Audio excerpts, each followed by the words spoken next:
pretty lengthy discussion around item E, and I believe that it is still under review in our office because of some of the discussions we had around this table. So I would ask, when we get to that, we will be tabling item E. We don't need to act on that at this particular point, but when we get to it, I just want to give everybody a heads up. So the first item on the action agenda is the approval of the final letter, final grade designation for John Marshall High School.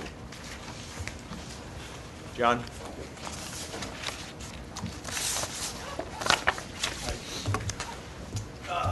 John Guevara, Chief Accountability Officer. The grades, I believe you did receive the final results of that. John Marshall gets two different grades because they did, this past year, they did separate their junior high school and their high school into two schools, if you will. So the results of the John Marshall Community High School, overall they did receive an F. Again, that would be their sixth consecutive year of the lowest category possible ranking in PL 221. The results are 30.9% of students in their 2014 cohort passed the English 10 ECA. That would give them 0.00 points on the scale. And the scale is on the last page, I believe, that you guys have if you want to look at the scale. And then on the math, it was 33.0 points on the Algebra 1 ECA for that 10th grade cohort. Combining those two results together, 0 points and 0 points resulted in a 0.00 points overall, or an F grade on the scale for the high school. The junior high was graded on the elementary middle school model, and the results are laid out on the chart that you received. They did also receive an overall grade of an F with 0.50 overall points.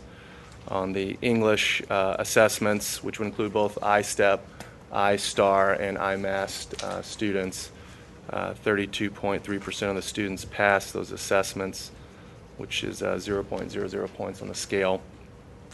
They did not receive a bonus for their bottom 25% subgroup. They were below the target. They did not receive a bonus for their top 75% subgroup. They're below on the high growth target also. They did incur a penalty for overall. They had 53.2% of their students fall below their low growth target for improvement on the iStep. They tested enough of their bottom 25% subgroup participated. They also received a penalty because they did not test enough of the all remaining group at 94.7. The threshold's 95%.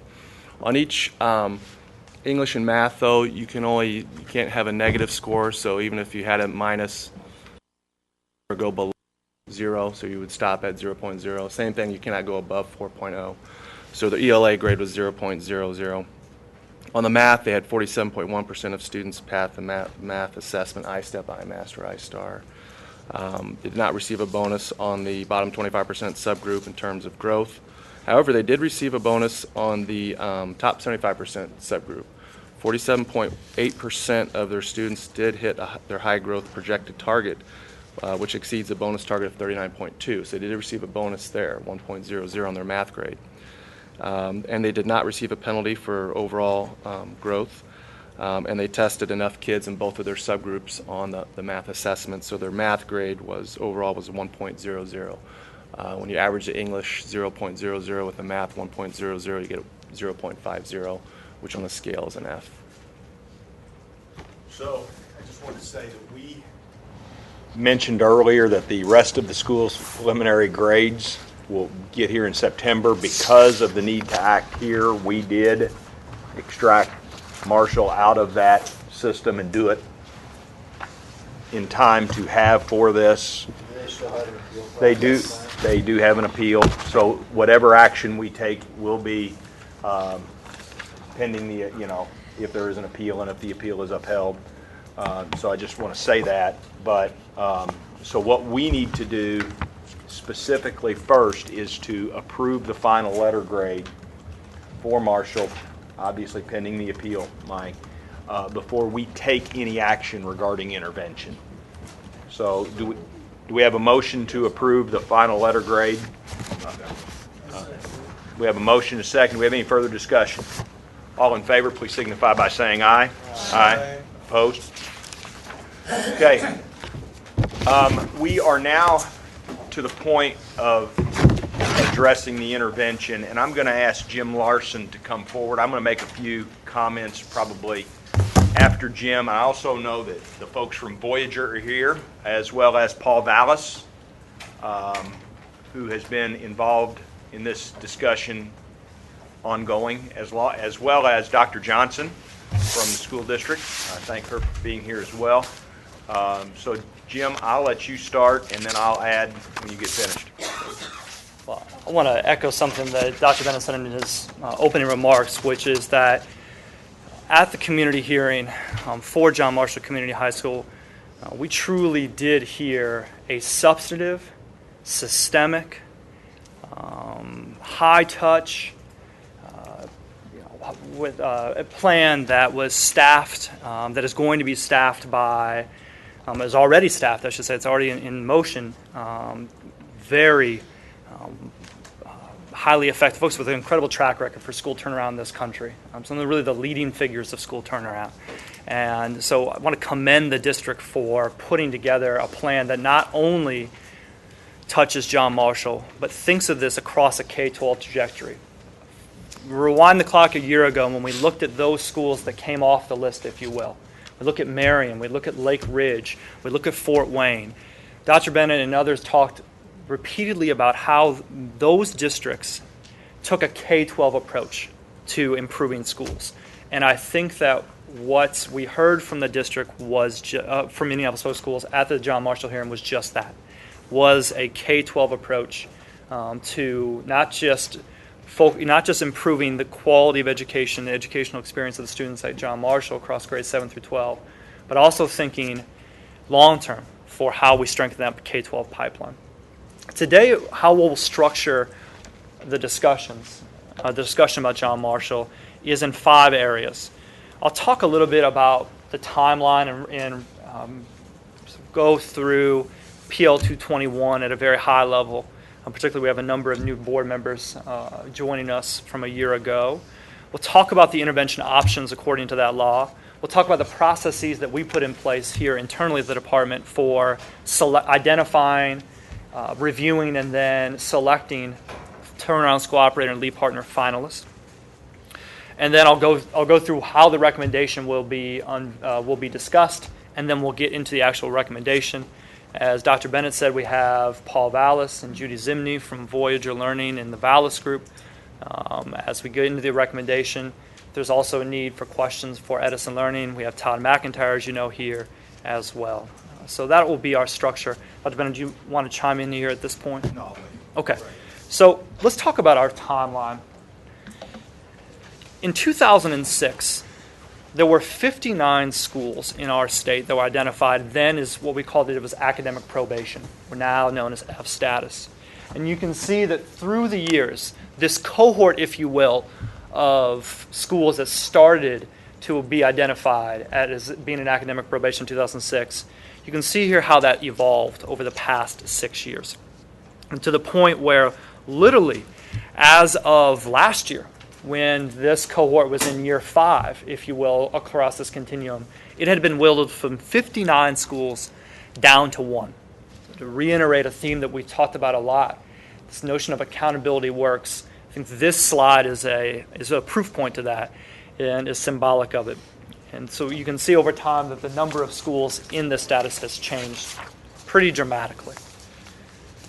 Because we have one school that has now arrived at 6 consecutive years of academic probation or F status, Public Law 221 imbues this board with the responsibility and the authority to assign one or more of the 5 intervention options for this school, and they are listed on the slide behind us. The 2 that are most relevant for our discourse today is intervention option 2, which is one that we used in 4 schools last year, which is the assignment of a special management team, or as we commonly refer to them as turnaround school operators, to operate all or part of the school. And then option 4, which is other options for school improvement expressed at the public hearing, including the closing of the school. And that clause there at the end, by the way, is just in the statute. That's not something that we've added in for any other reason. So options 2 and 4 will be the ones that we'll be looking at closely today, but all 5 options were options that we considered as a part of the decision-making process. We discussed each of these options through our deliberations. As we did last year, we did release an RFI, request for information, through the Indiana Department of Administration for lead partners. We did this, frankly, both for John Marshall and for the 2 schools where we currently have lead partners, because we wanted to be sure that if a change was needed, which we didn't recommend, but if one was needed for some reason, that we had a bench, if you will. And so we did this in the spring. We had applications reviewed following a very similar process to last year, reviewing them using a rubric, submitting that to IDOA, and we have identified some finalists based on the merit of these applications. These applications, as the slide highlights, were structured very much around the tool that we use beginning in year 4 of academic probation for schools to evaluate their strengths and areas for improvement, and that is Mass Insight's framework for high-performing, high-poverty schools, the readiness to learn, teach, and act, if you will.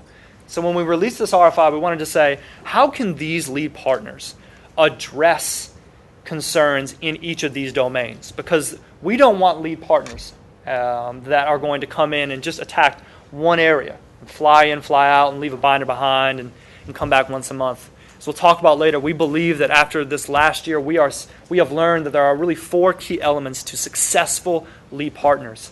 And so we were looking for those in the application process. I want to talk about how we selected turnaround school operators, but I want to pause here and integrate the district's turnaround plan as briefly. And Judy and Paul will talk about it a little bit more later. But I want to talk about this in the context of lead partners because they did propose a lead partner approach at the John Marshall community hearing. And as I mentioned at the beginning, this was a lead partner approach that would not only address John Marshall Community High School, but also look at the schools that feed into it to drive that K-12 improvement. Please. I think it's very important for the board to understand the scope of the authority of this board. That's right. While Indianapolis Public Schools brought forth a plan that they presented at the community hearing that included Marshall and also the feeder schools on that, 14 schools on the, what I guess we would refer to it as the Near East Side, right? The scope of the intervention today is limited to John Marshall. So IPS has voluntarily or totally separate from any action of this board, they have already embarked on this journey in the 14, if you will, feeder schools. So they own that district initiative. With the help of the outside group? Yes, On their own? yes. No, with the help of the outside groups. They've executed a contract? Yes, they've actually executed a contract with this, with these groups to address this. So, but the scope of our authority is limited to John Marshall. Yes. The contract's already been approved, so this is just for information for the board. No, for they are working. Not for John Marshall. Not for Marshall. Okay. Because again, if whatever the intervention is for Marshall, that contract will sit with the Department of Education, unlike the other 14 schools where the contract sits with the district. So right now, Indianapolis Public Schools contracted with these partners, and they're implementing the program starting in July or August or whatever. They're For the actually feeder implementing schools. now.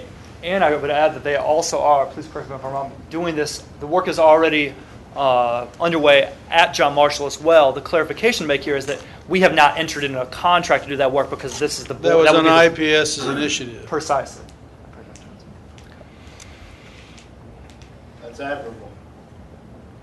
Sure. Appreciate their efforts. Yep. So since that hearing, we have convened a number of meetings in Dr. Bennett's office, including Dr. White, Dr. Johnson, members of the Indianapolis Public Schools staff, to learn more about more information about what would this look like in terms of staffing, implementation, number of days of service, scope of work. Moreover, the district has has invited me and members of the team to go to kickoff events, to sit in planning meetings, to really learn about this work from its genesis, which is, again, already underway across the schools that have been mentioned. So we have done a lot of homework on this and learned a lot more about it since the community hearing. I will now switch gears to selecting turnaround school operators. Again, we did this just like last year because we wanted to have at the ready some finalists in both camps that if the school arrived at year 6 and if we were going to go one way or the other, that we would have finalists already identified. And so similar to last year, we released requests for proposals for turnaround school operators. We had 5 applicants submit proposals this time. We went through a 3-tiered application review process, starting with the paper form, going into in-person interviews, actually 4 tiers, excuse me, including focus groups with staff and with parents that we did virtually, and then finally some written clarification on some key questions that we know based on this last year of work are really vital to ensuring the successful launch of turnaround academies.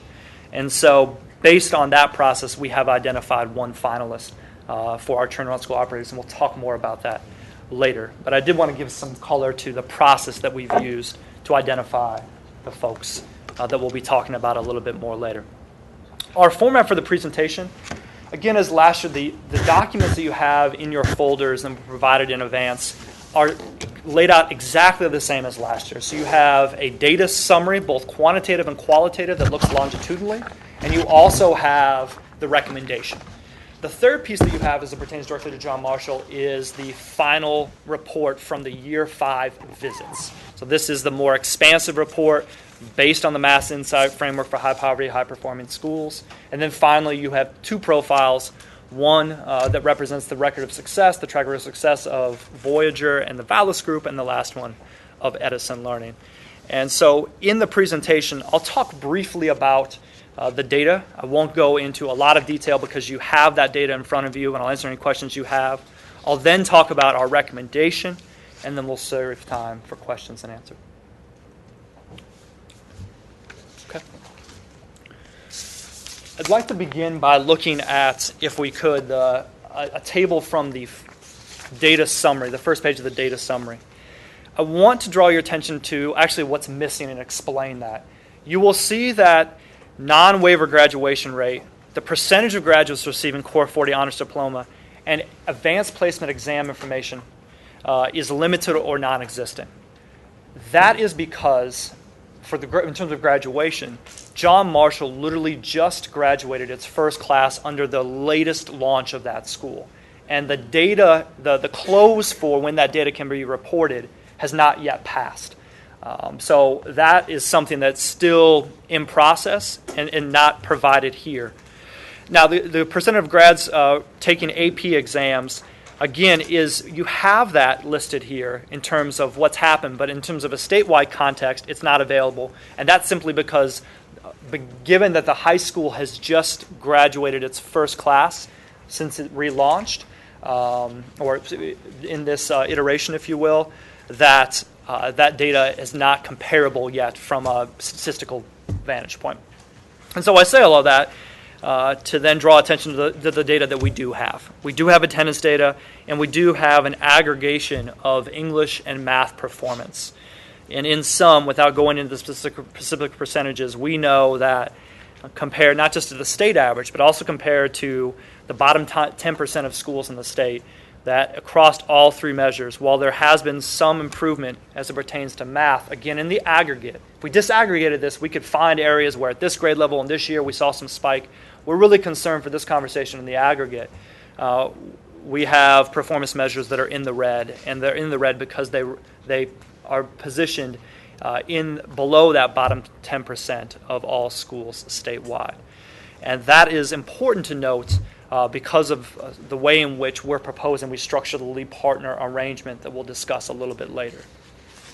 I then want to go to the qualitative data. And that qualitative data begins on the second or the third page, if you count the duplex, begins here. This is a comparison of key recommendations made by the technical assistance team that visited John Marshall Community High School in year 4 of its academic probation status per Public Law 221. So this is an analysis. It's not up on the screen, but this is an analysis of, these are the areas that team really felt like were key to moving the needle, if you will, at the school. And we've gone back in over the last year and said, are we seeing substantive improvement? Know that to move from one category to the next, we need to not just only see small things, but we really need to see some substantive improvement there.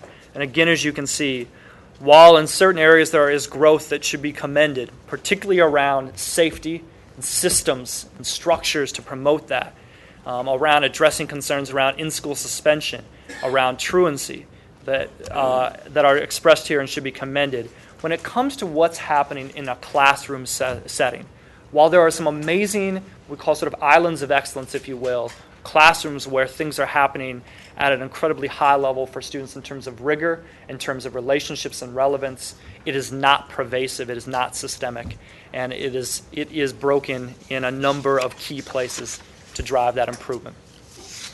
And at the next page, it goes into more detail around the areas at a high level. I do want to draw your attention to why these key recommendations are noted in red, and yet there is orange and yellow at the high level. So why is this better than this, in other words? Okay. And the answer to that is that when you look at some of the data that's up here, that may look red, but really that's orange, which means there is some evidence there. These categories, 1.1, 1.2, 1.3, these are aggregates of a number of issues. And so in the aggregate of those embedded issues within each of these 9 buckets, yeah, there are, we certainly have seen some progress there, and again, that should be commended. However, when we really drill down to the key recommendations, the specific recommendations from the Year 4 report, which are identified here on the previous page, those are the ones in which we did not see enough progress to move, in all cases except one, the rating in the positive direction. Those are more specific. And the last thing here are notes from the community meeting. We heard in a number of representatives from the community, whether it was churches, civic groups, neighborhood associations, similar to last year, expressed a desire for more time, more resources to be able to turn around, and a commitment to supporting the school and the students of that school. And you can read more information there. Some students testified, some teachers can read more about that here. But I think in the aggregate, the desire was to continue to see the school being, the leadership there, given the opportunity to turn things around. I'm going to pause here before I move into the recommendation and see if there's any questions about the school itself and the data that we provided as it pertains to the school. What's the continuity of the administrative team there? I was trying to remember Absolutely. when that. The lead principal from last year is no longer, Mr. Sullivan is no longer a principal at that school, still in the district but not at that school.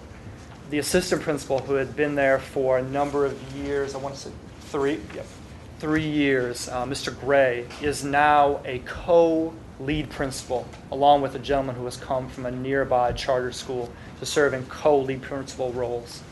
As you read in the report, Dan, our bigger concern was the fluctuation of administrators around Mr. Sullivan and Mr. Gray last year. Administrative team? There were a number of changes made there. A lot of efforts to push in supports, to provide grade level principals, but for various reasons, the stability of those principals was not there in all cases last year. Do you know how many different principals and administrative team we've had there the last 5 years? So I want to say Mr. Sullivan was there for 4 years. So he was the head principal for 4 years at that school, which constitutes the majority of the timeline for Marshall that we're talking about today. Do you know why we have co-principals? I don't want to speak for Dr. Johnson, but I know that we've talked about this. Dr. Johnson came to the department when they were considering changing the staff leadership and met with myself and other members of the school improvement grant team, because John Marshall has one of those, and talked about what are some models that we've seen both in 6 schools across the state and then nationally for turnaround school leadership. And they settled on a co-principal model. I don't want to say anything more than that because I don't want to speak for Dr. Johnson, but would you mind sharing a little bit about why that model was selected? We went on a real serious search for a person that we need at Marshall who can really connect with that community. We were very lucky that Brian Dinkins is a gentleman that we selected. The reason why we selected him was that he has he grew up, first of all, he graduated from Marshall. He graduated from Arlington. Then he went to Purdue. He played in the Rose Bowl. He was a football star. Then he came back in the community. He was selected to be the principal of Imagine. When we interviewed him, he really wanted to come back and give back. Has a lot of passion and commitment for the community and for the school and the population. And the thing that really impressed me about him is he is also a youth minister with St. Luke Church in the neighborhood. So he is really connected with the families. When we decided to make the administrative change, we didn't want the community to feel like we have abandoned them. So we want to select someone from the community that they're familiar with and they respect. It's proven to be totally right because he has such a connection with families and local resources and what he has been doing.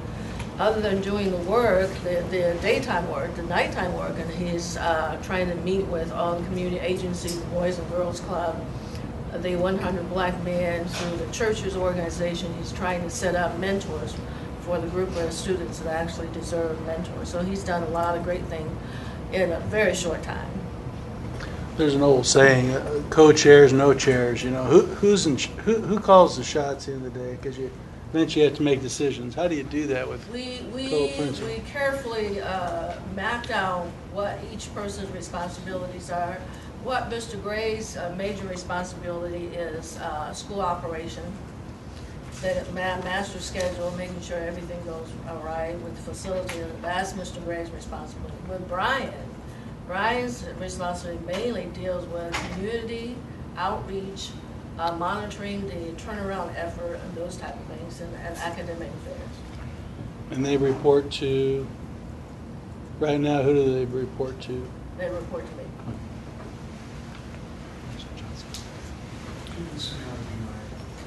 Interest, but I asked John how many of the students passed both English and math. My theory being you need both to survive these days. And it just reaffirms where you already are. I just want to put it on the record. 26.9% in the junior high and 19.6% in the high school passed both exams.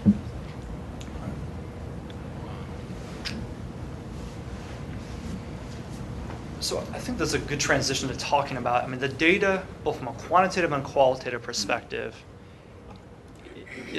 is greatly concerning. And when our discussions and deliberations around what is the appropriate intervention, as you might imagine, given where the school is, given the lack of, in the aggregate, a trajectory of improvement in these key areas, thinking around what's it going to take from the pervasiveness of the intervention to address these critical areas of concern. Passing both sections, graduating without a waiver, access to college and career readiness opportunities, AP, IB, dual credit, industry certifications.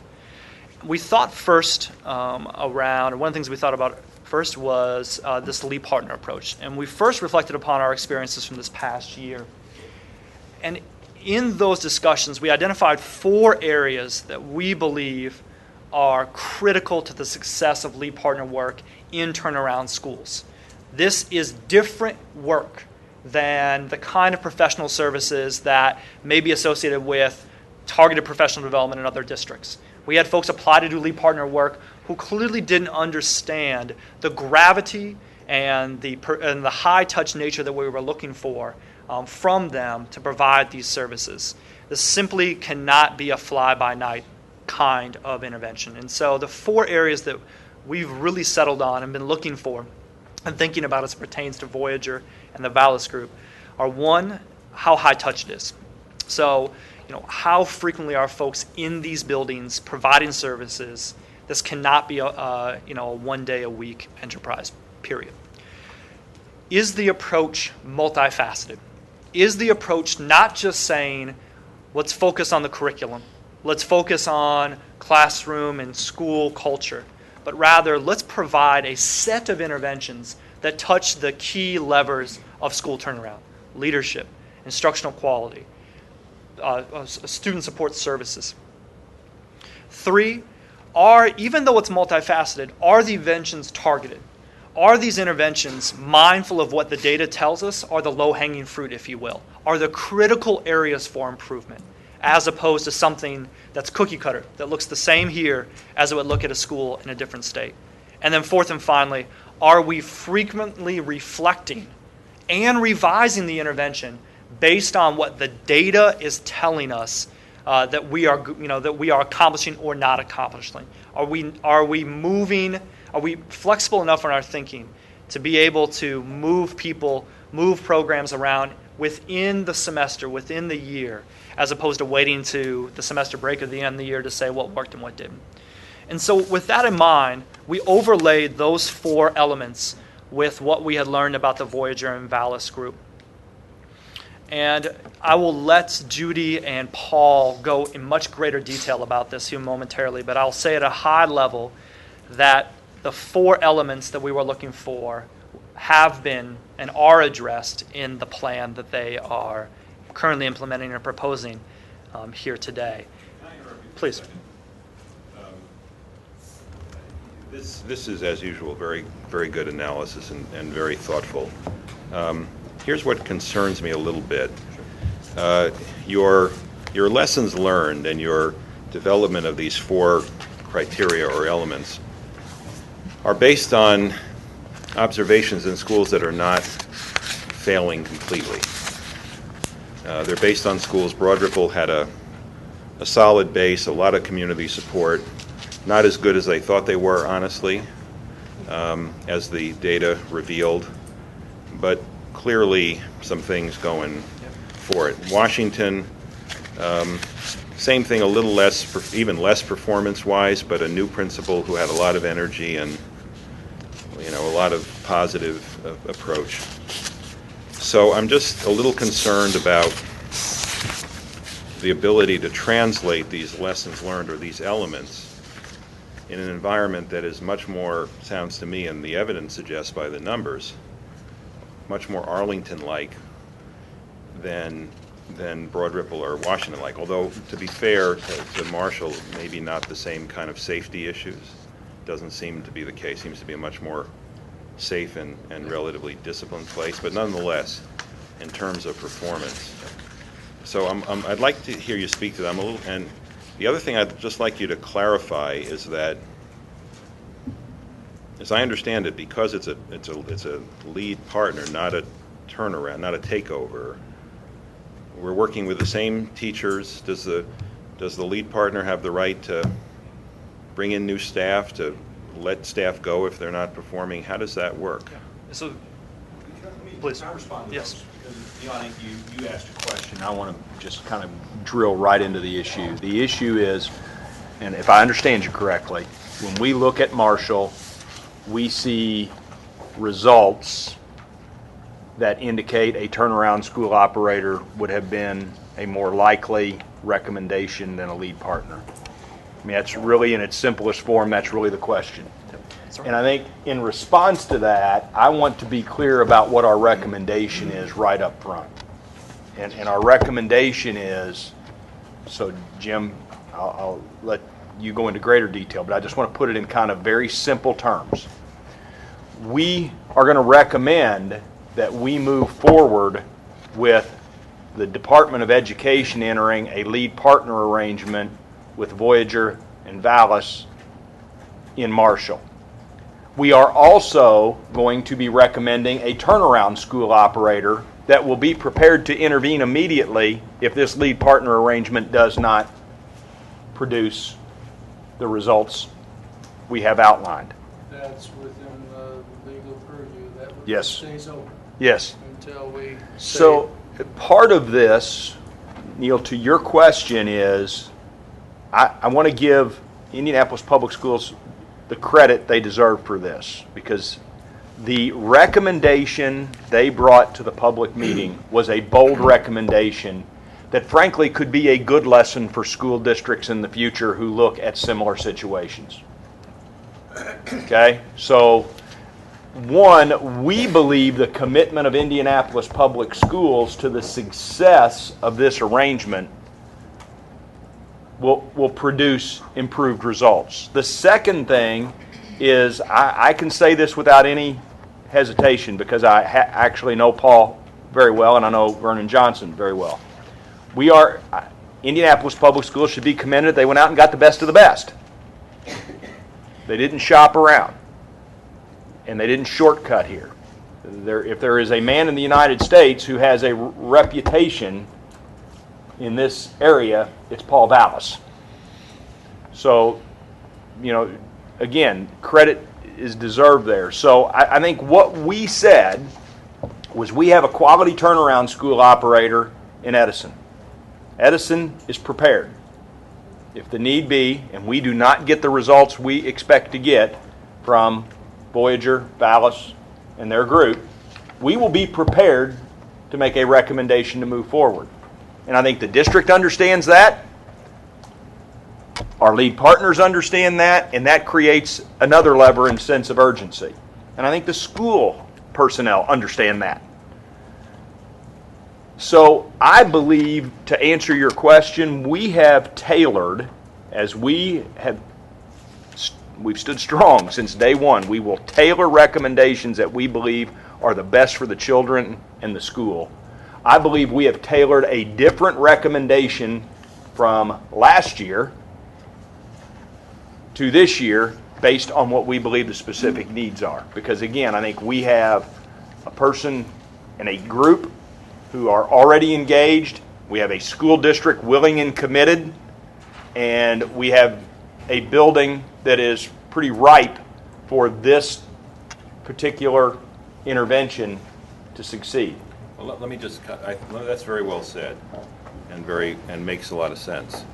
And I have a tremendous amount of respect and even faith in Mr. Vallis and the group that he's put together, based on what was included in the materials in terms of their success and the work they've done. I just want to understand, and hopefully over the course of I don't want to take too long, but hopefully over the course of the next few minutes it'll become clear how much authority and autonomy and control or influence Mr. Vallis and his group, or the whole team, will have, because they're still operating within the structure of a district and district contracts, as opposed to the TSO model where those things go away.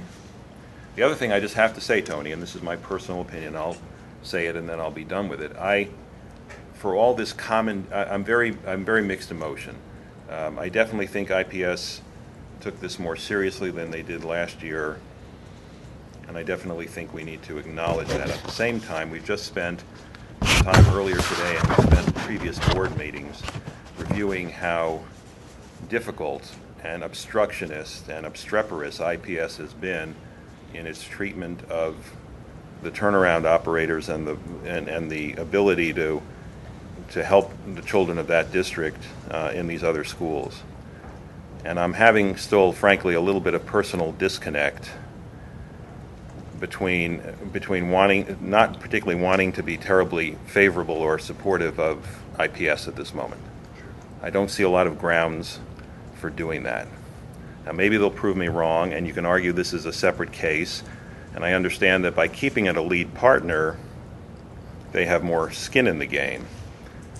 But fundamentally, to me, it still comes down to the kids. And I still resent what happened last year, and therefore I am skeptical about any intervention that doesn't involve complete takeover of the school. I just have to be on the record about that. Isn't the crux of this issue the authority and the willingness of the team of people to take on a new approach? Because all this gets wrapped up, some eventually emotional or casting, who did what. But the facts, I think, David Shane, the facts, they've run these schools and they know they've been in trouble for quite a while. John Marshall High School, I believe, is just a little over 19% of their young people can pass both. What we would think a pretty basic test. And so I just look at the data without casting, they didn't try hard, all that. I don't want to get into it. After all those years, that's where we're at. So if something big doesn't happen here, I mean big, you'd have to have a big change. Because you've been plugging away at it. And I'm not saying they aren't good people, they aren't smart, they didn't work hard, whatever. But that's where we're at. That's just the data. You would have to give this group, they'd have to be, you'd have to cooperate with, you'd have to take a whole different approach, it would seem to me, because we beat our head against the wall, we're down to 19%. So I'm just looking at very factually, this would have to be a very different dynamic. And it's the same actors, and that's what, so sure. I guess I hear you saying, yeah, this is going to be a different dynamic. Yeah, this guy has the turnaround has, I don't know, authority, but everybody's open to this new day, a new approach, and I think that to Neil's question, Dan, as you're piggybacking here, this question of authority and autonomy to make critical decisions and changes, I think tees up very, very nicely where we're going to go anyway, which is to hear from Paul and to Judy. I think that they're the appropriate people to speak to that. I can talk more about, as Tony alluded to earlier, the contractual relationship that we will have with the operator. But I'll let them start because they're the ones that are going to be making those decisions and those modifications. So I'm going to turn it over to Judy and Paul, and I'll get you a chair here, Judy. Paul in her chair. Yep. Just to clarify, though, so the contract would be with the state, would be with the board, the state. Right. Yes. And Neil, that's why I was careful to say that is a different relationship. The Marshall contract sits with the state. The contract between Voyager, Vallis, and their group sits with the district in the other 14 schools. Could you do us a favor? You're not prone to scratching your own back, which is a good attribute, but I think it'll help the board understand how long you've been at this precise game and how much your due diligence has been coming into this environment. Well, I've been doing this since 1995 when Mayor Daley took over the Chicago Public Schools. And I did that for 6 years. And then I took a year off to run for governor. I'm the guy who lost to Rod Blagojevich, just so you know, just for the record. you ended up in a better place. So, you're right. You're right. Yeah, you don't have as much color So on I'm you, still actually. so I'm still doing my penance, so to speak, by doing turnaround and usually taking some of the toughest turnaround jobs. When the state took over Philadelphia in 2002, I worked in Philadelphia till 2007. Let me point out that Philadelphia experienced some dramatic improvement in test scores during that period. And we left them with a structurally balanced budget. I've been gone for about almost 6 years. And I left Philadelphia in year 6 after Katrina, after they were unable to reopen schools after Katrina. And I went down and I headed the Recovery School District under the direction of Paul Pasterak, one of Dr. Bennett's colleagues, and just a superb superintendent. And we were tasked with not only rebuilding the New Orleans public schools, but also intervening in schools in, well, by the time we were done, 10 other parishes. And while obviously we did some extraordinary things in New Orleans to transform that district and to dramatically improve test scores, literally in 4 years, the kind of quiet story about the Recovery School District and Paul's effectiveness is the traditional schools that we intervened in using this similar model, where we couldn't go in and just displace people and displace faculty, but we entered into MOUs with the school district on school improvement plans that we designed and we monitored. And the interesting thing is, while the New Orleans public schools were the fastest growing district in Louisiana, the Recovery School District outside New Orleans, where the test scores were segregated, were the third fastest growing district in the state through the transformation of traditional schools. So we've been doing this for a long time. I began to partner with Cambion on, obviously on special projects because of my long familiarization with Vernon Johnson, and out of my respect for Ron Klausner, it gives me the capacity to do other turnaround projects. It gives me the infrastructure to do that. And obviously, when I was invited into Indianapolis, what impressed me about this plan is the superintendent's desire to get into the root cause of why high schools fail. And high schools fail because of their feeders.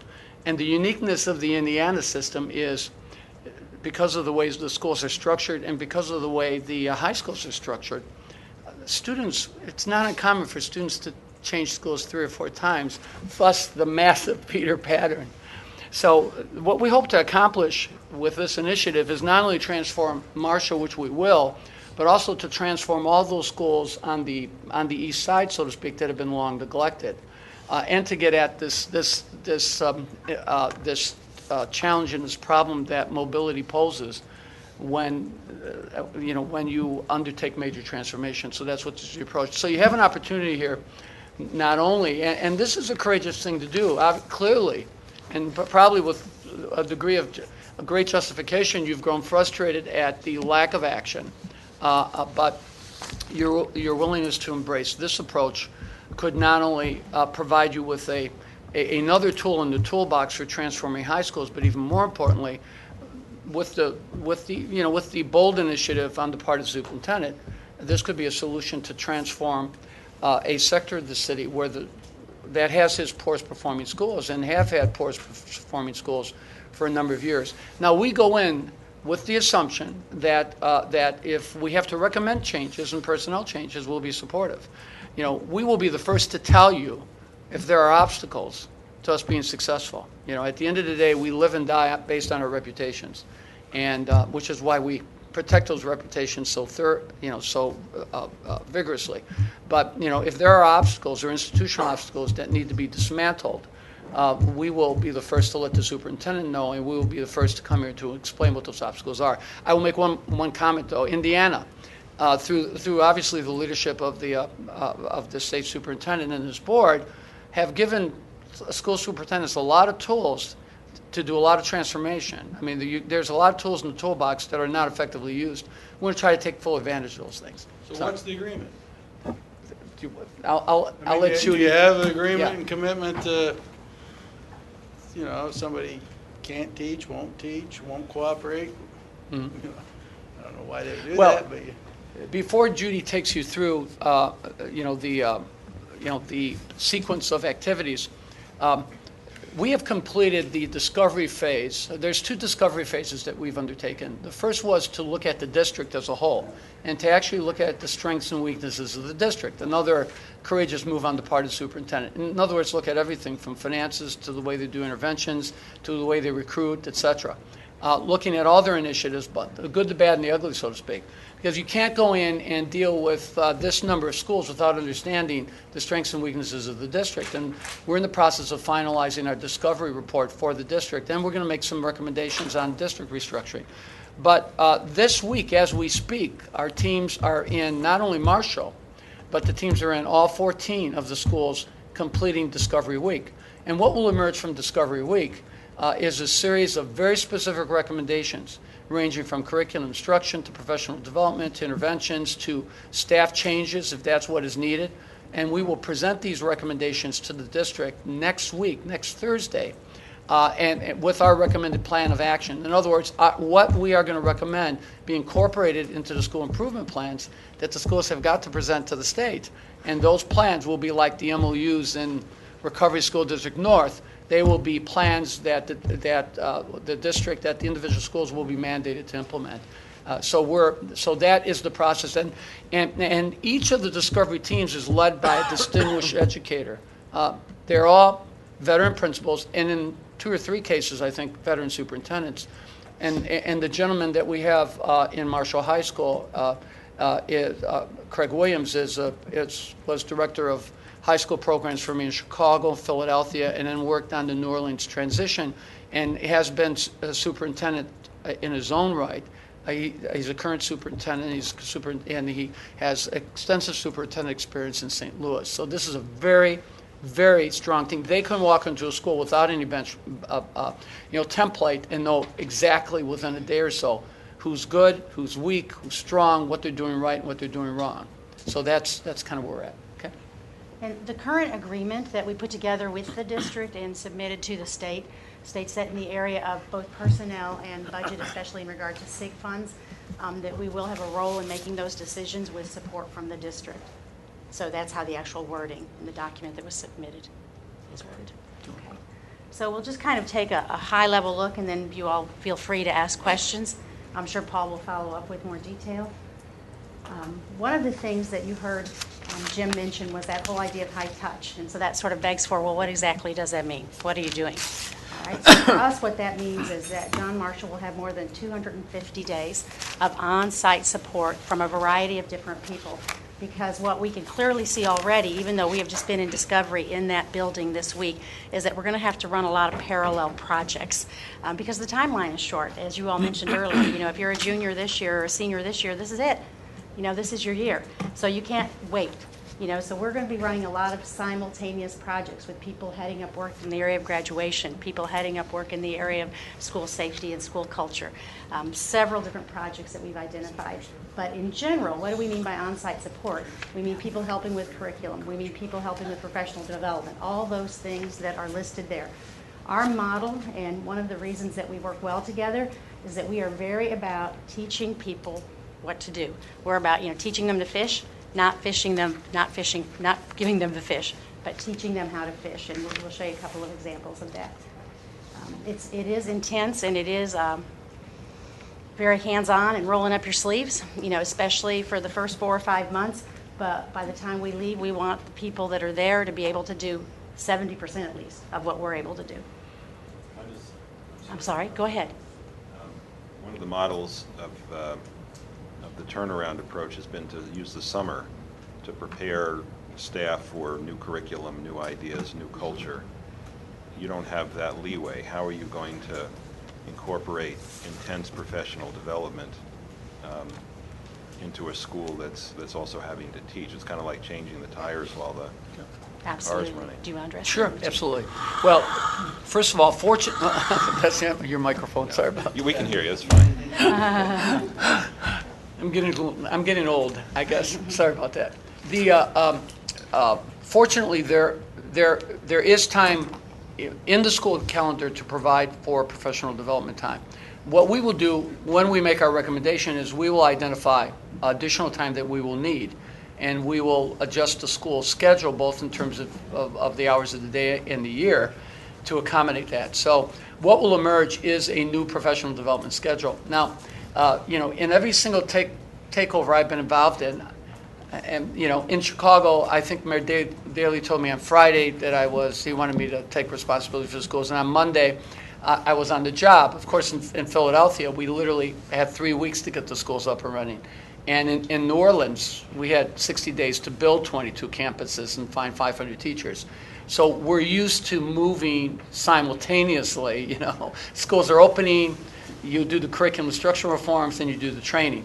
So the good thing is these are stable schools, and they do have an organizational structure, and we're not going to obviously have to deal with that state of emergency. But the state actually gives us an advantage, and it's a really smart advantage. What you do is, because of the dates of the development of the school improvement plan, you give people an opportunity to come back, start the school, regroup, reassess, because there's so many things that happen over the summer, particularly and at the beginning of the year, that you then have to make adjustments to.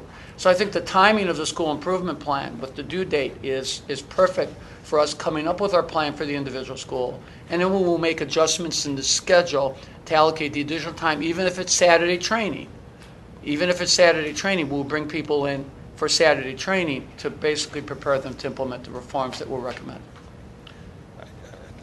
I don't want to belabor this. I apologize. No. I apologize to my fellow board members for my preoccupation. Dan's made this point. With all due respect, you got people in the school who've been trying for some number of years to do this. Undoubtedly, for the most part, well-intentioned, although there's certainly evidence from the reports that there are also teachers there who, quote-unquote, don't care or don't seem to care. how do you change that culture? That you can bring someone in on Saturday and tell them you're going to teach them, but if they either don't get it or they don't know how to do it, or they still have a contract and can't be fired, how do you change that? Well,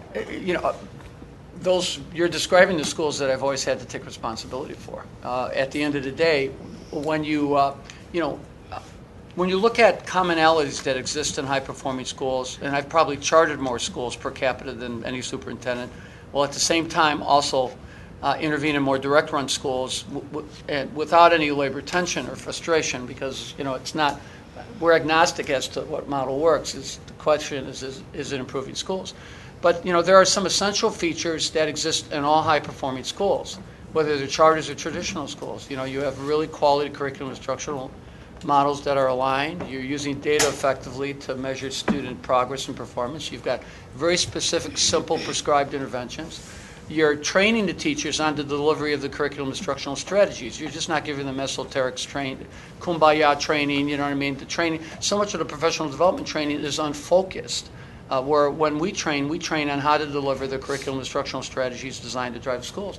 And you also, within every school, build a local school leadership team. Too much of the turnaround is dependent on an individual. You use the Pathways model, the TAP model. The Pathway model is the model that we used in New Orleans for traditional schools. It was heavily influenced by what some of the top charters did in terms of developing their local school leadership team. So now you have the buy-in, you have the teams that are driving instruction. And when you implement those core reforms, and our recommendations to the school improvement plan will focus on making sure that the schools are doing those things, they have the models and they have the training and they have the technical support that will be spending considerable time in that school on a weekly basis to make sure that they're implementing these things effectively. So, we've always had success with those, with that approach with traditional schools, and we've always had that success when we've laid out those essential practices as criteria for approving new schools, the charter school providers. There are a lot of, and I'm not speaking with for the Indianapolis experience, but there have been a lot of efforts in other states where turnaround entities have come in and they've cleaned house and they've turned things around, or they've radically restructured the schools. But yet, while the schools might look better and neater and there might be more discipline, the academic performance is disappointing.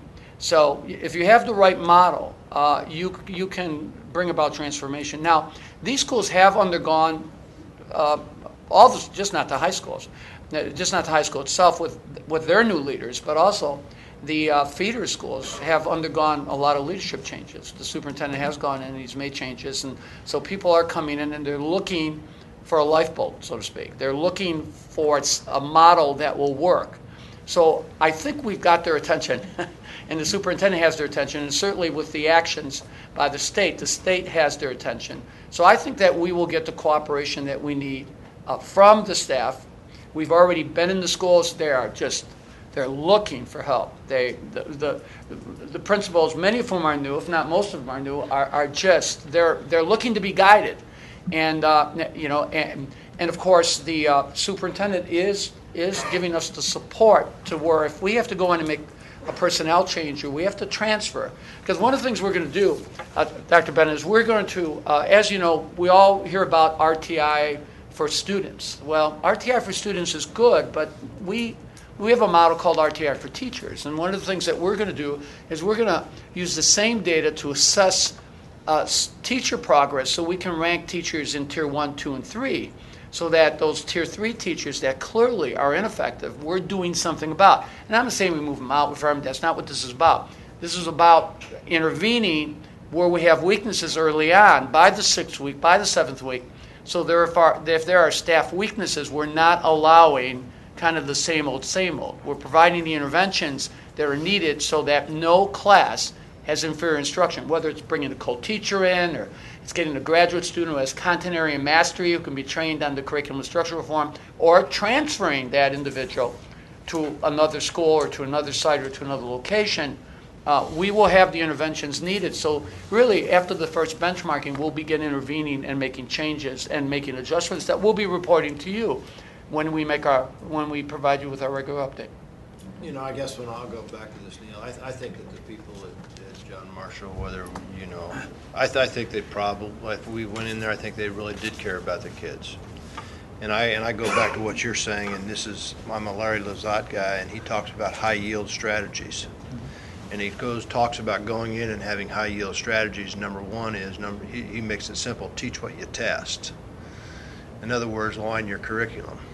And then he goes time on task to make sure that you're spending time like this. And then we're talking about a system of teaching. And whether it be Madeline Hunter or whoever you want to talk about, and that's what these guys are having. And I think when you go into struggling schools, as simple as that sounds, that's what they don't have. And whether they're occupied with discipline or they're occupied with something else, they aren't allowed to do those things. That's right. And so what you're simply saying is you're going to come in and give that structure, which I think has to happen. But I think to make a generalization that they don't care, I think we have to be real careful in that, because I think what you're saying is a lot of those people are asking simply, tell me what to test, Right. give me the time to test, and give me some skills to teach, and we'll go win that war. And that's what I'm hearing you say. Well, it's the same thing with the students. You know, a critical foundation to proper school climate. And look, I've experienced the good, the bad, and the ugly when it comes to student discipline. And I've certainly, no one has ever claimed me to be a wallflower when it comes to, or a shrieking violet would be the more appropriate term when it comes to student discipline and opening alternative schools. But at the end of the day, if you don't have really high quality instruction, you're not going to have an effective school climate, because, and that means also the intervention, so that that student who is 2 or 3 years below grade level has just reached a level of boredom and maybe 1 or 2 years older than his classmates, where his problems start to manifest themselves in his bad behavior. It's the same thing with the schools. If we give them a game plan, it also makes it easier for us from a disciplinary standpoint to move those people out, because if there is a game plan of expectations on what you're going to teach, how you're going to teach, the training that you're going to have to participate in to be an effective teacher, the use of data, the use of interventions, and you're not doing that, then the criteria is much cleaner for you to make those personnel decisions about making changes. I guess my comment is, I think that you would go in there and find out that a very, very high percentage of those teachers, number one, want to do better. Number two, have the skills to do better. And then what you're saying is, if the small percentage of the people that don't have either one of those, then you replace. I want to circle back around to what you brought up, though, which was the professional development concern, because I do think it's a good question. And here's what I see happening, because obviously what are you going to do? You didn't have all that summertime or weeks or whatever. And while we did spend some time with the leadership teams prior to school starting, what I see happening is what I would call just job-embedded training. You know, yesterday we held a meeting with the district and John Marshall leadership, huge meeting, huge work session. I shouldn't call it a meeting.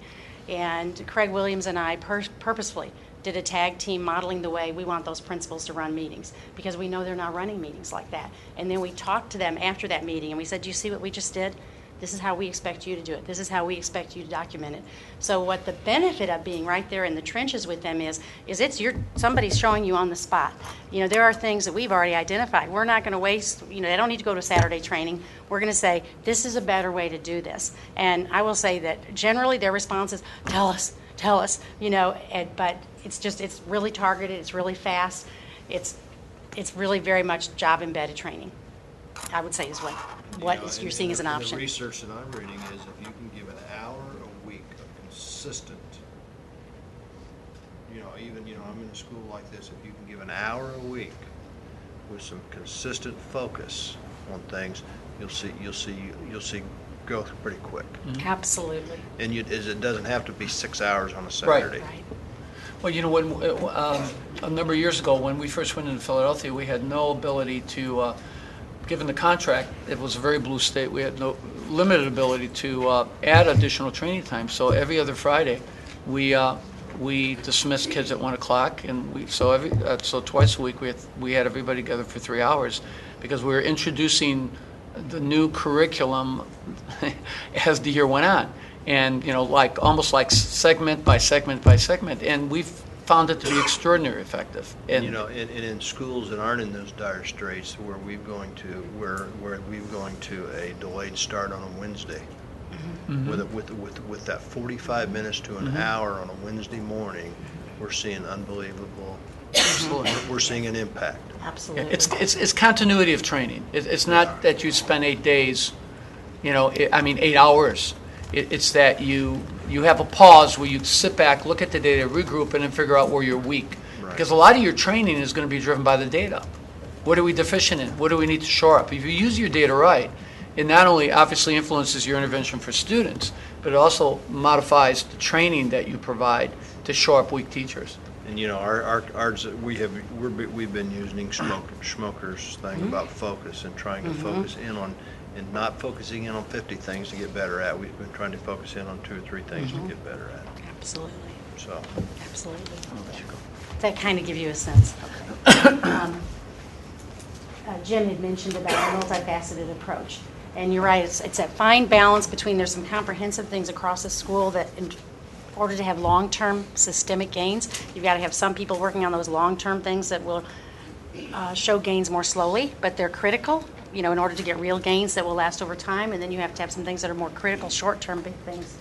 But what we have up there is it's actually a chart paper from a work session that we had yesterday. But I thought, this is kind of cool. I can show them we're really doing this. Things are really happening already. It's not like I wasn't thinking of this when I was doing it. I was thinking of this last night when I was fixing slides for Jim. So it's one thing to talk about, that you're going to be working across instruction, operations, finance, and human resources. It's another thing to start seeing, look at how the district and the school and the partners are working together to really start working across those different areas. Some areas will get greater focus, more immediate focus. Other areas will get less because there has to be some prioritizing. We actually have little assignments there. I just want to make just one small point. What we're also going to do is we're going to focus on not only organizational structure, but finances. In other words, we're going to look at how the Title I money is being allocated, whether or not they're maximizing all the resources that they have access to.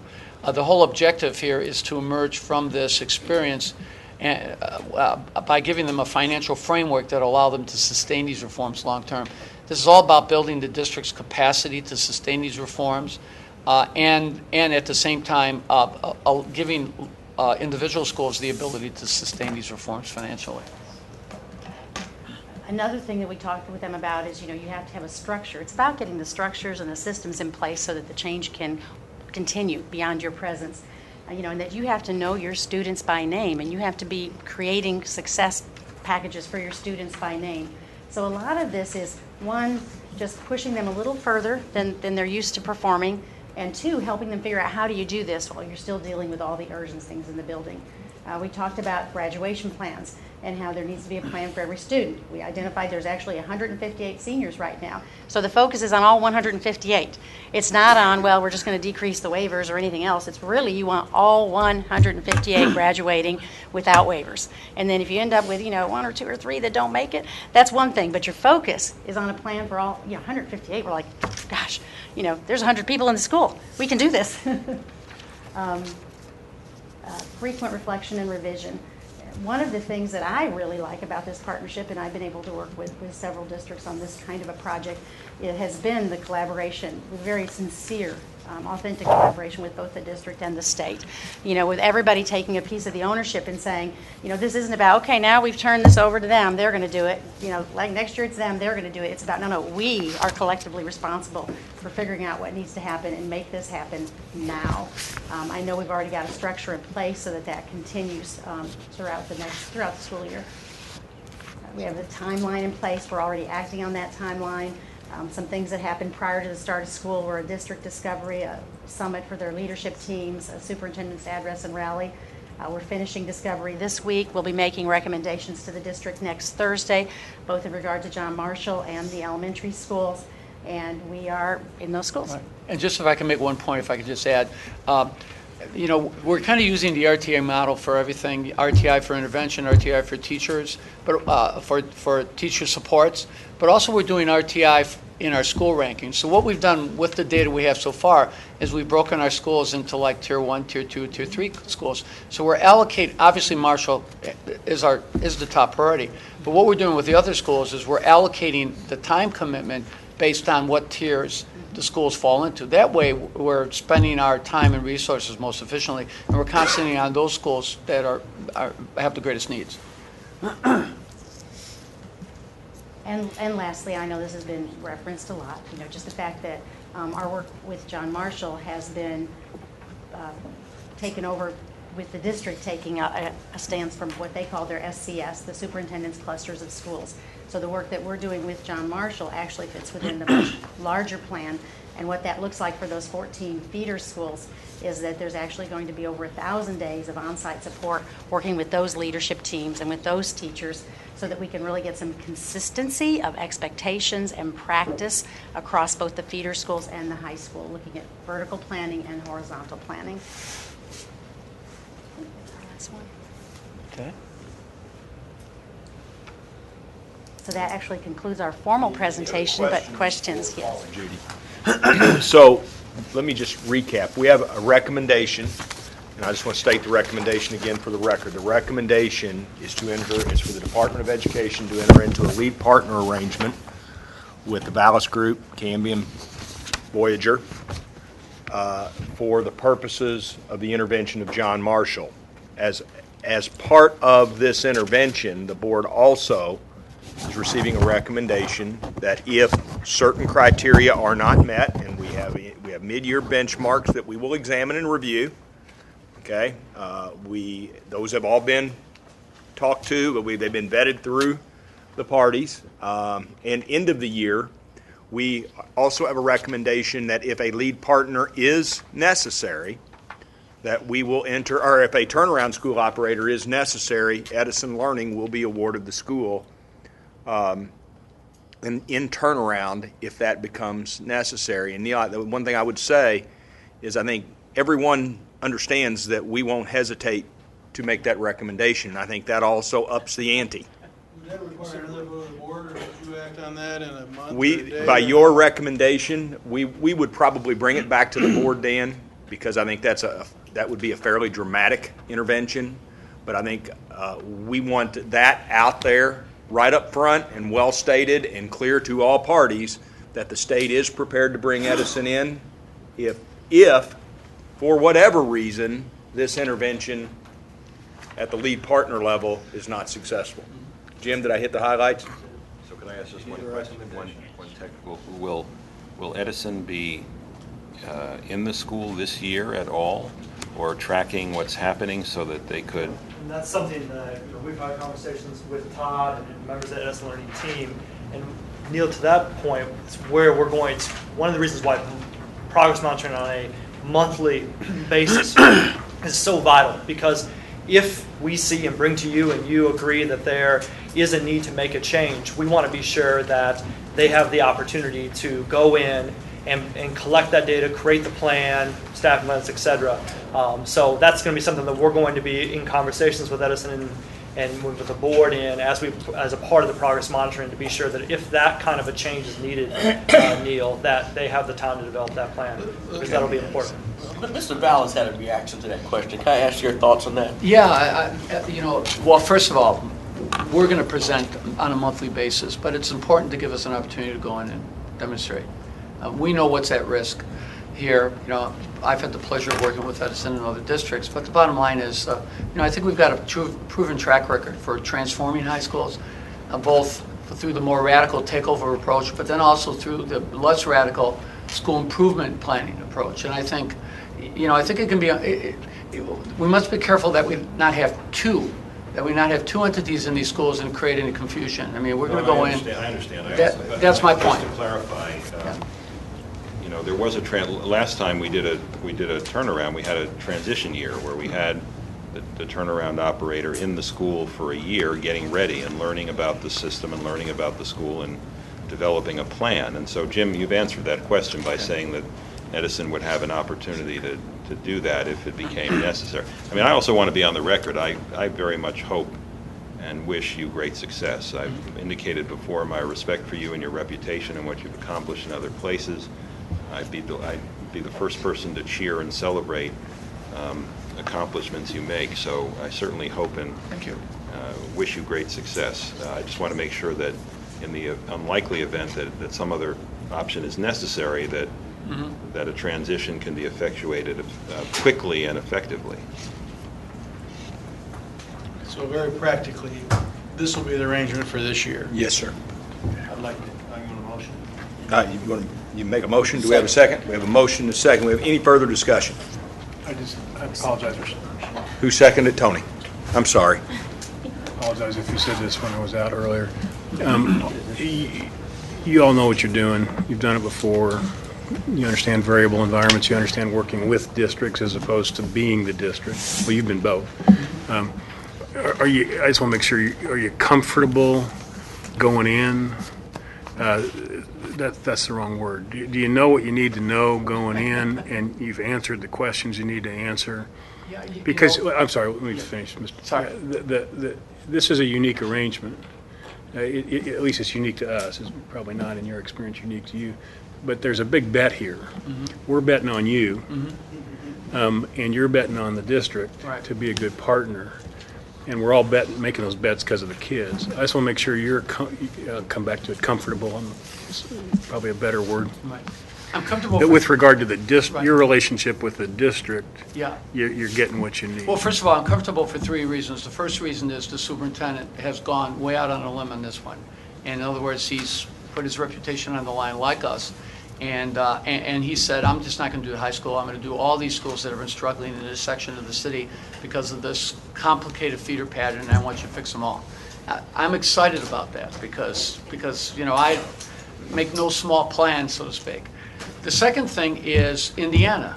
There's a lot of latitude. I mean, you have the scars to prove it. There's been, you've been way ahead on the education reform movement.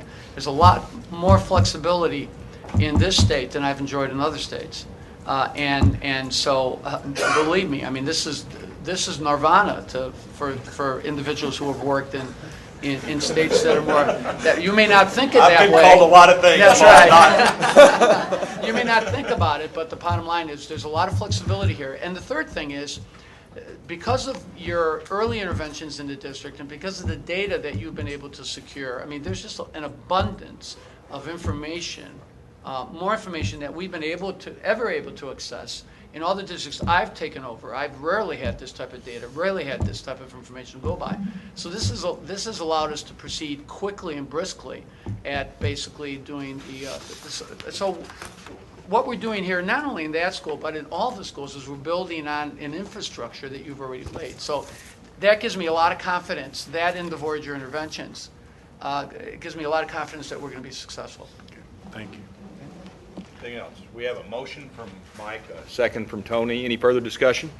All in favor, please signify by saying aye. Aye. Opposed? Okay. Go forth and conquer.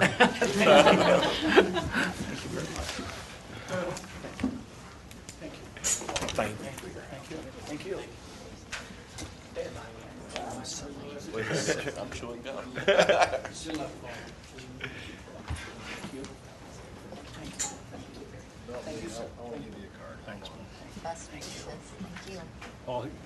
Mike wants some more lessons from you, so you. Thanks, Mike.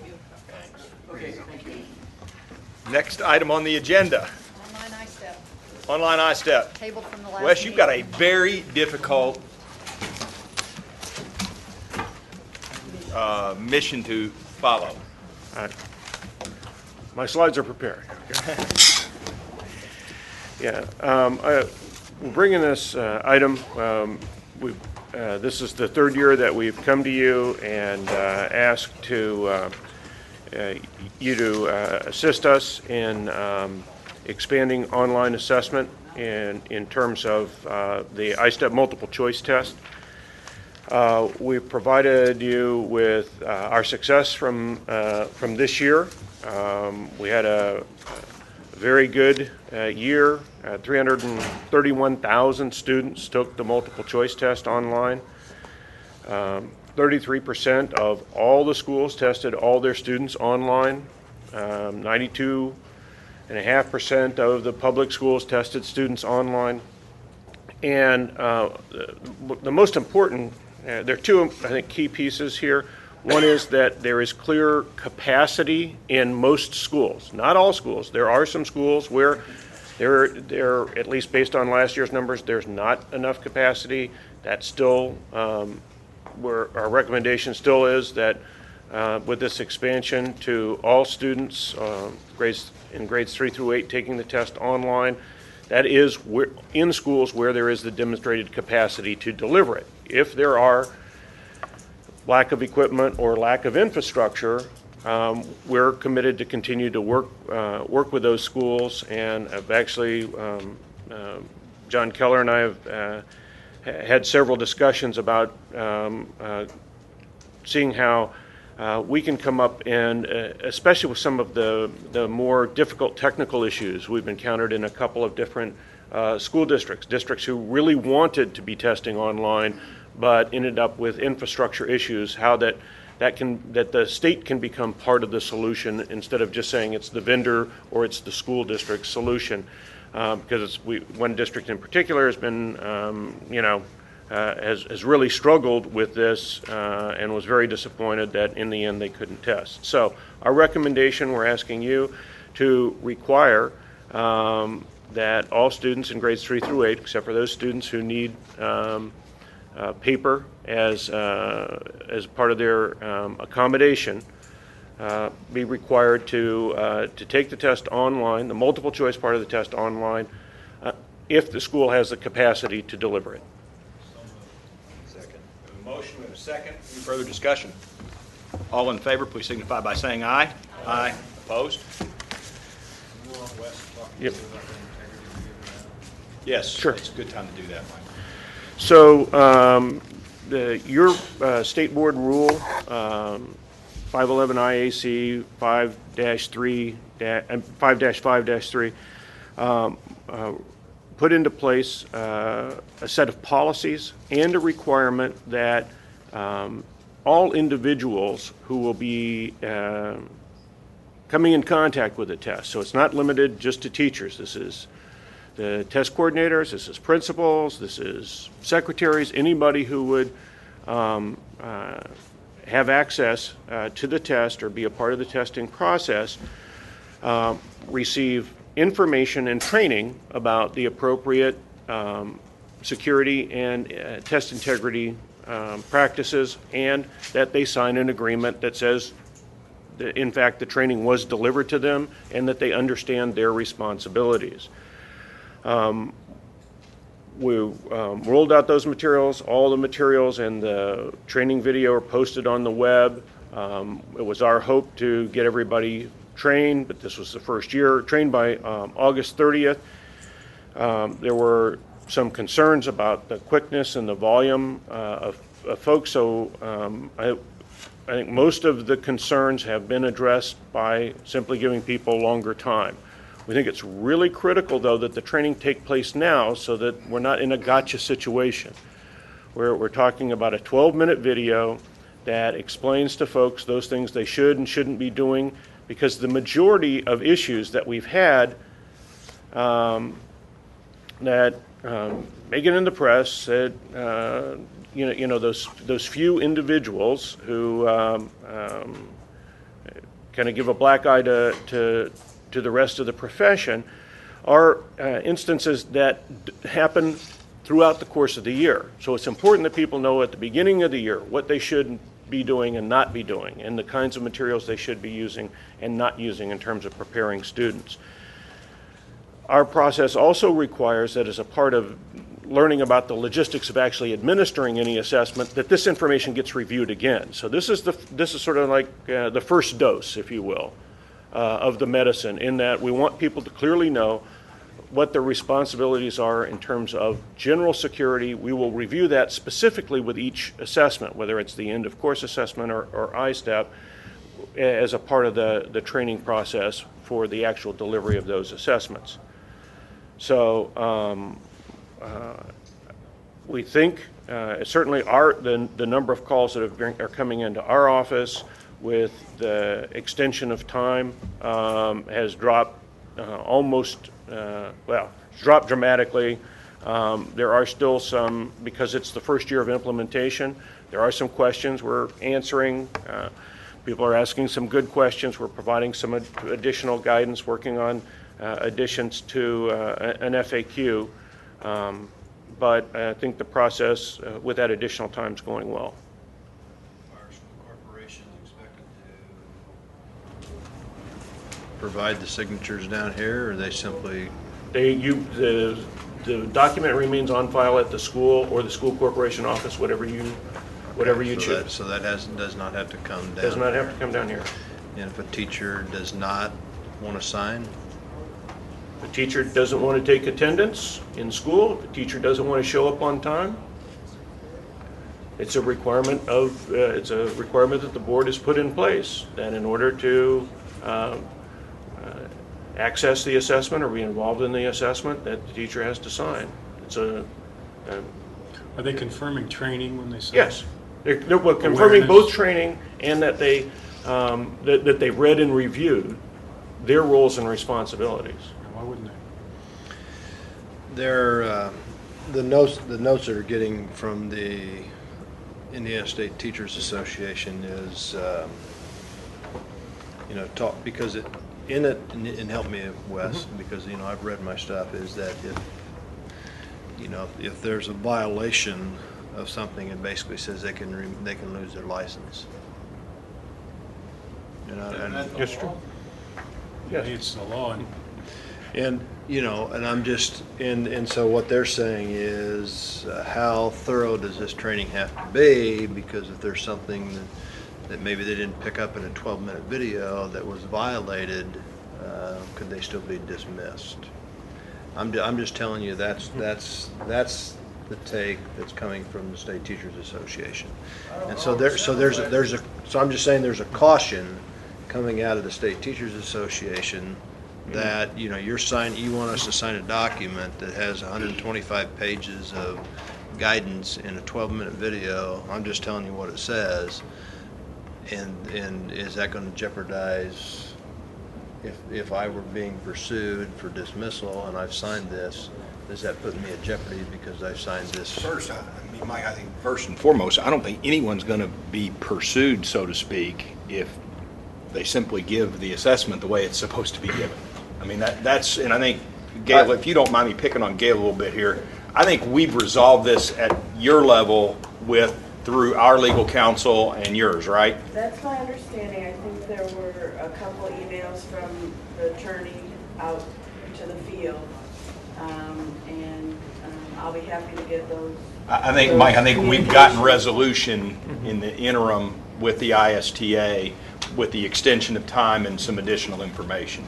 And and that's fine. And I'm just trying to honor the comments because the concept of taking it to discussion at the corporation level, et cetera, and doing those type of things, and trying to get all that to make sure that we're doing what we're supposed to. So I think some type of statement coming out of this office, maybe with the ISTA, of saying these are the things that are expected, and is discussion necessary? Is it not necessary? Is our signatures necessary, et cetera? Just so there's some clarification.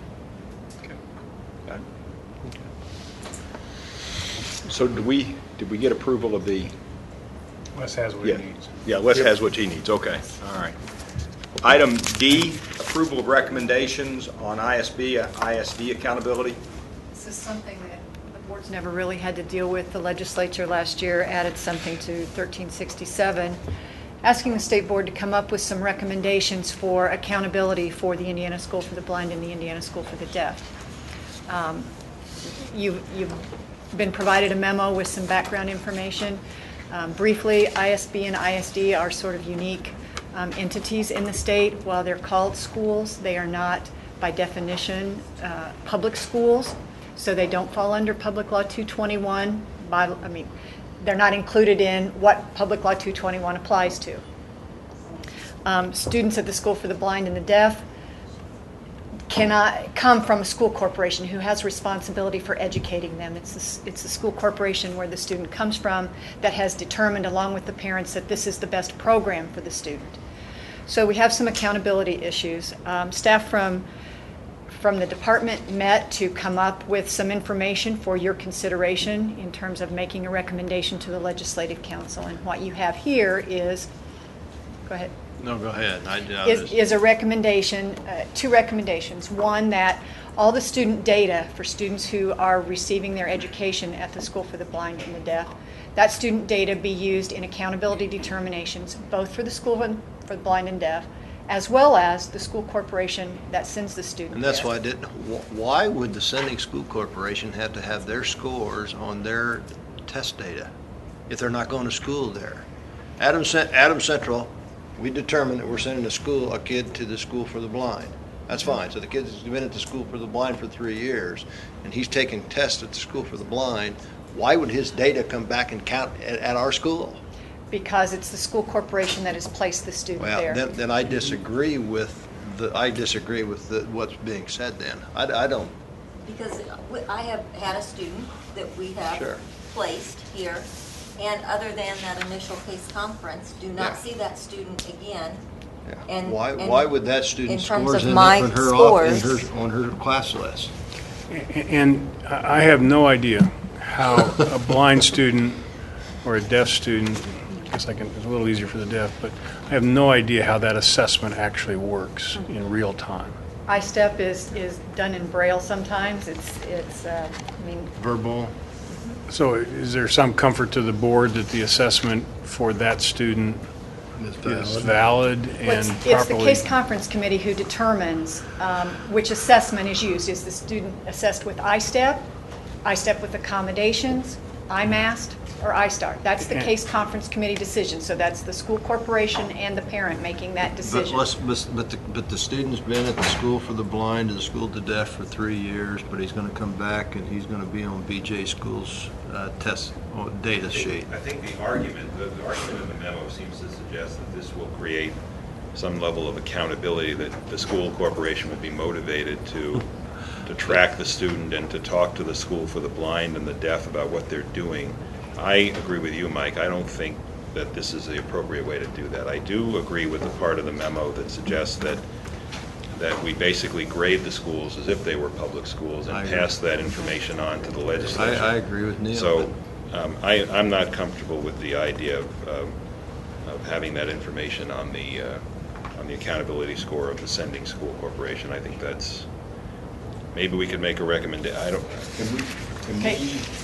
Sorry, I would say that there's already a statute on the books that when a school corporation sends a student to another school corporation for education, the student data comes back. But here's what I'm saying. This isn't a school corporation. You just said they're not a school. No. The school corporation where the student resides, understand. and they've sent it to another school, This isn't a school. By okay? law, you're telling us it's not a school. No, it's not a public school. It's an extension. What I would say is it's an extension of the school corporation that's sending the understand. student. Common sense. Sorry. Well, now, wait a minute, Mike, I'm going to push a little bit on you, because Okay. common sense would say that if we're going to recognize career and technical education certifications in the A through F accountability that are given at career and technical education centers not attached to the school, that the school shouldn't get credit for those either. Well, and, I don't know how to say this other than to say it this way. These are very unique circumstances. These two schools are very unique. And I could add Damar if Damar wasn't a charter, because every one of those kids is developmentally disabled to a point where the normal standards don't apply. So just for the moment, bear with me, you got three schools that are completely different. They're different. The kids in them are very different in where they are. And the assessments have to be uniquely tailored. I think, and Wes is nodding. Two questions. One is, how do you know right there that you've got the right assessment systems to gauge a school? Do we today say the blind school gets a C? I don't think we do. I think you're creating a new approach for the blind school. Okay. Am I wrong about that? Historically, we have provided grades to ISB and ISD based on the same metrics. And held them accountable and imposed? There's no consequences. It's for Yeah, informational okay. purposes only. And that's my point, is Yeah. that it's a guidance, it's not an accountability No, system. it's not. So I think you ought to personally, I'd rethink the very way you're approaching the school-based aspect of that. I'd include Damar in that, but that's probably a different question. And then I agree that if those are the schools that are held accountable, and if we're going to give those school grades, there's no reason. It moots the question of why the sending school needs to have it included. I'd trust the educators and the parents around the sending school and the parents to make sure that the School for the Blind and the School for the Deaf, or again, Damar if you include them, but if you're going to have school-based accountability, just have it one place. Don't Becky, double what it I up. think I'm going to recommend is I would recommend that we table this discussion. Okay. We have to get something by October 1st. Will be a delay getting it to the Legislative Council. We'll send you in to explain to the legislative I'll council explain why. to the legislative council why, You because have I a- think we you have a need clarity recalcitrant board. around, yes, I don't mind explaining ourselves, we do it enough. But Okay, just pointing out that there's a deadline. Yeah, that's okay. But I think we have to, one, have a conversation about this. I understand David's perspective on that. But I do think the legislature's right to ask for some kind of sense of, some kind of input on how these schools are held accountable in some way, maybe not by, they ought to decide the consequences of that accountability, but. And we need to not think of the accountability as a punitive, like this is a punishment.